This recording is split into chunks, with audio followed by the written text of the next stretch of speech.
Hello and welcome into another CreekCast. I'm Brooks Carter, joined by head football coach Drew Carter, as we are coming off the bye week and a region opener at North Cobb Christian a couple of Fridays ago, and getting ready to get back into action as we head out on the road for the first time since our season opener against Sonoraville. We'll talk about all of that as we recap the game against North Cobb Christian, talk a little bit about what's going on in the bye week, and look ahead to the Sonoraville Phoenix coming up this Friday night.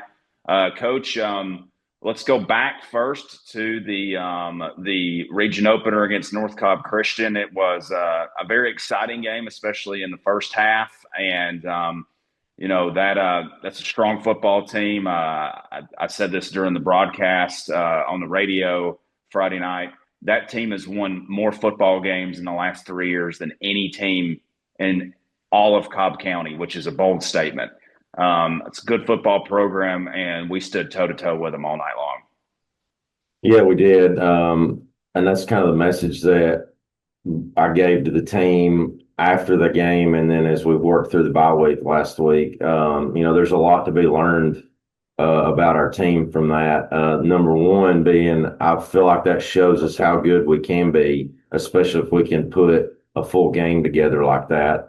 And then number two, it shows us the things that we have to do or that we can't do to beat quality opponents. The first thing being we can't just play one half of football. And then the second being, you can't have critical mistakes at critical times. The two turnovers offensively in the second half being the biggest things. But I feel like our team has learned from that. They've got a good sense of confidence knowing what we can be. And that we're not satisfied with just going out there and playing one good half of football and playing a playoff team really tough. I think that's been a motivating deal for us to know that hey, we can play some good teams because we're a good team. Yeah, definitely. That during the broadcast, I brought this up too. I was looking back. Those 24 points were the most points we've had in a first half of football in over 2 seasons. You had to go all the way back to, I believe it was LFO and in 2023. We may have done it against Lafayette too, but it's been over 2 years since we put together a quick first half of football like that, where we come out to a quick start and put some points on the board. That was very promising to see. I was at halftime, I was like, these are the two best halves of football. If you go back to Chattooga and pair it with the first half um, against North Cobb Christian, now you want to see that be married into one game, like you mentioned. You want to see the Yeah. second half from Chattooga and the first half from North Cobb Christian be married into one game. And if you see that, you may have a chance to win a lot of football games the rest of the year. Yeah, you're 100% right. And it's not out of the realm of possibility either. It's, you know, little things that we missed on the defensive side of the ball, technique, fundamental wise. And then, like I said, a couple of turnovers in the second half with the offensive side. If we can avoid those and keep the ball in our hands, you feel really good about doing the things that you're talking about. I haven't actually even told you this. I've been busy with a new job. Coach Carter and I have not probably talked nearly as much as we usually do, as I've been in the middle of a job transition, which I apologize to. I don't feel like I've put out the content with the regularity that I would with the standard that I've set for myself for our program. So, but anyways, I had the defensive coordinator from North Cobb Christian sent me a DM. I followed him for a while. PJ Hughes is his name, and he sent me a message talking about how impressed he was with our program and how prepared he felt like our team was, and how he felt like our team was one of the toughest teams to prepare for. That he's coached against. He was so impressed with our team, our home stadium atmosphere, the all everything surrounding our program, our presence online, what we do, just from the top down. And I think coming from a quality program like that, that really sends a really good message that we are moving in the right direction. Yeah, and I think that speaks volumes to everybody that's got hands on our program. When somebody that's got that relativeness of perspective from another coach that sees that and recognizes that and goes out of his way to let us know that he feels that way and he observed that. Because it does take an army of people to put a Friday night together, especially for a home game, and then do it to that quality. And then everything that also goes around it, like you're talking about with the online presence and our social media presence. It's everything from our administration, how they set us up for success and how they're involved, to the parents and the boosters that do all the dirty work. Whether it be getting people into the stadium or raising the money so that we are able to do things. And then obviously, the investment of our players. And then, I'll continue to brag on the staff that we've got. I'm definitely not the smartest guy in the room, and that's probably the best thing that you can say because I've got guys that elevate me, and I feel like we all elevate each other. So, just a lot of things going right for us, and I think we're really close to making some things happen, as we've said. Let's go through the game from a couple of Fridays ago against North Cobb Christian. Come out in the first half and just a quick start, get down the field for a field goal. Big return from Elijah Faraji. He had two good returns, and then they decided they were going to kick the ball to him anymore after Yeah. that. That is a huge deal to have a guy that teams are scared to kick the ball to. Obviously they saw on tape he returned a kickoff against Chattooga. They kicked him a couple of balls, and then we're like, we're not messing around with this guy anymore. And what that does is actually creates a field position advantage where you're getting the ball at the 30, 40-yard line because they're kind of pooch kicking it up to that second level of the return team instead of kicking it deep. But he had about a 40-yard return to open the game. Then bang, you hit Landon Bryant on about a 40-yard pass to get down into the red zone. And I can't say enough about Everett Alvarez so far this season. For a guy who'd never played football, obviously he's kicked. He played he's kicked a soccer ball, but for him to come out and he's been so impressive from the first preseason jamboree where he hit two field goals all the way up to now. He's missed one PAT. I think it was his very first PAT attempt in live action with a live rush. He adapted to that, and he has been money since then. Yeah. And every aspect of his game too. I mean, if we want him to kick it deep and one way or the other, he puts it there. If we want to sky kick one, he can put it right on the money.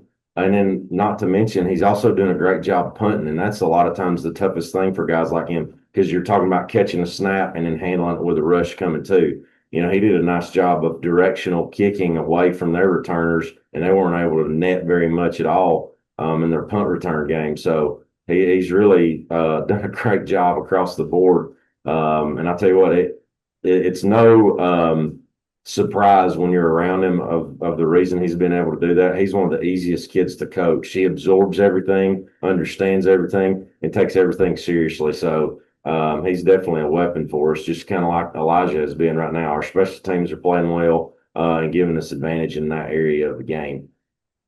So then you come out after that, about as great of a start as you could, outside of maybe not scoring a touchdown on that opening drive. You go up by 3, you come out, defense forces a turnover, you march right down the field, put it in the end zone, you're up 10-0. Tyler with a 13-yard touchdown run. And then after that, the offense has just kind of traded scores the rest of the half. And I could tell kind of the way it was setting up. I'll talk briefly about the plays, the other two touchdowns here in just a second, but you could kind of tell the way it was setting up there. We had a 2-possession lead 3 different times in the first half, and the way their offense was playing, you felt like if we could take that 10-point lead in a half, that was going to be a huge deal because they got the ball to start the second half. And I was talking about it on the radio broadcast, and kudos to North Cobb Christian. They did a great job. They kind of got that 14-point swing where they scored to end the first half and scored to start the second half. But Yeah, it turned into an offensive slugfest there from about midway through the first quarter on, where both teams were trading blows. And our guys did not back down from the challenge. I thought that was really impressive for them to continue to just come out offensively and just go after them. I think the term I used on the broadcast was electric, was a way I described our offense, and assertive. Yeah, and to kind of give you some metrics to go with that, we try to chart key things during the game, and we tell our kids that at halftime. Offensively, it's turnover. Have we turned the ball over? Are we making explosive plays? And then how many tackles have we broken? And the goal for the game offensively, obviously, is to not turn the ball over at all. But we're trying to make more than 7 explosives in a game, and we're trying to break more than 12 tackles in the full game. We come in at halftime, we've had 10 explosives on the offensive side of the ball, and I think we had like 8 broken tackles at that point. So we were really clicking and doing some really good things, and the numbers spoke for themselves. It would have been great. We tried to jump into 2-minute drill and ended up sputtering out right outside of field goal range at the end of the second quarter, and that would have been a great opportunity. Maybe if we could have grabbed some of that momentum back and extended that lead a little bit more going into halftime. But again, those are the things that we've got to be able to do to beat quality opponents. Yeah, you mentioned the broken tackles. That's actually something I brought up on the broadcast. It was in run after catch situations. And a number of guys were making really good gains after the catch and breaking tackles to do so. And then Waylon and Tyler were doing a really good job breaking tackles, running the football too, yards after contact. And that was very obvious to see. That touchdown, the touchdown pass, I think it was 32 yards from Waylon to Tyler, was one of the best plays that I have seen since I've been calling Coahulla Creek football on the radio. It was just an all around Waylon with his pocket presence to roll out, get the ball out there. Just an unbelievable precision pass. Nobody else on the field could have caught that. Threw it over onto Tyler's back shoulder, off his back foot while getting pressure. Tyler makes kind of that basket catch off his back shoulder, and then just weaves through traffic. As I said on the radio broadcast, he went through 4 players to get into the end zone there. It was that was one of the best football plays. That might be the best play we see all year. I hope it's not. But it was one of the best plays that I have seen since I've been involved with the Coahulla Creek football program. Definitely a tone setter play and something that the whole team gets momentum off of. And it just goes to prove the theory of when you're playing good teams, you're in key moments. Just think players. Don't think about plays. Just get the ball to your best guys. We feel like we've got some weapons, and Tyler's certainly one of them. And good things will happen. And just the skill obviously to make all that, but just the grit and effort that he had of I'm getting in the end zone. And you can just see that as the play happens. Yeah, he wound up with a pair of touchdowns, one on the ground, one through the air. He's got 3 receiving touchdowns now on the season, 4 total touchdowns. Waylon got in again on the ground, a 41-yard touchdown. That play just broke wide open. I mentioned you looked like Lane Kiffin. You threw as soon as you saw him get around the line of the scrimmage, you started throwing I said if he had had a clipboard like Kiffin, he would have thrown it up in the air like he did at Alabama that time, or Ole Miss early in his tenure there. As soon as he got around the line of scrimmage, you could see the whole sideline erupt, because it's like we had it blocked up out there. I think it was Silas maybe on the left, at split in on the left side. He blocked the only man that needed to be blocked off that left side. And once Waylon got around the end of the line of scrimmage, he was off to the races. Yeah, and obviously that's a great play by Waylon, but on a huge shout out. We kind of challenged our receivers because they'd not been doing a great job of blocking on the perimeter the previous week. And Silas especially answered the call. He had a couple of big time blocks, and one that was a very ticky tack holding penalty on him, because I think he was just whipping the guy. earlier Oh, in the the game. Chris Ewart's long Yeah, run. yeah. So big kudos to them. And I think it showed because we were able to get some pretty explosive plays in the run game, like the one you're just talking about. And those plays don't happen if you're not blocking down the field. And those guys, especially Silas, did a great job down the field. Landon Bryant's another one. You mentioned him making plays in the passing game, but he's one that's really answered the call and takes a lot of pride in his run blocking and getting guys blocked up down the field. But that's another example of Waylon taking another step in the progression because that's not a play that he would have recognized and made last year in the read game with our run concepts. And it's certainly not one he would have scored on. So great kudos to the offseason work that he's put in with our speed development. Yeah, he's the team's leading rusher through the first 3 games. He has scored on the ground in all 3 games so far, and he's having a pretty big season if you look at it statistically so far, and he's looking to build on that. One last note before we take kind of a moment to thank our corporate sponsors. You mentioned Silas. He really had the key block on that opening drive that sprung Landon Bryant for that 40-yard catch too. As you said that, I remembered that now.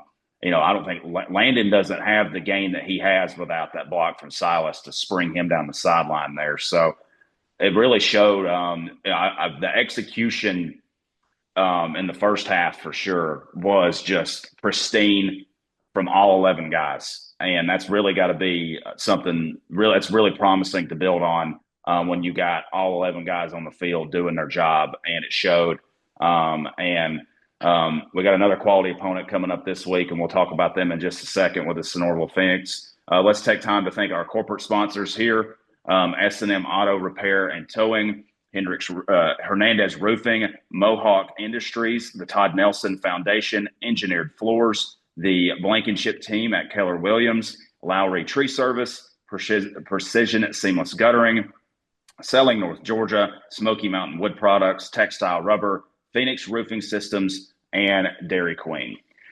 So, Coach, going back out on the road this week, in fact, this swing that we're going on here, we won't play a home game again until October 10th. So we'll go from August 29th until October 10th without playing a home game because we've got 2 bye weeks and 3 road games built in this swing here. So that's a challenge in itself, going that long. You got 3 straight road games and 2 bye weeks built into it.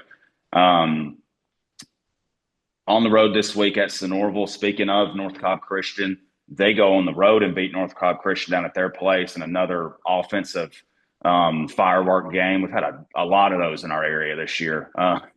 If you hadn't paid attention to Dalton High School, I think they've been involved in 40, 50, 60-point games every week just about.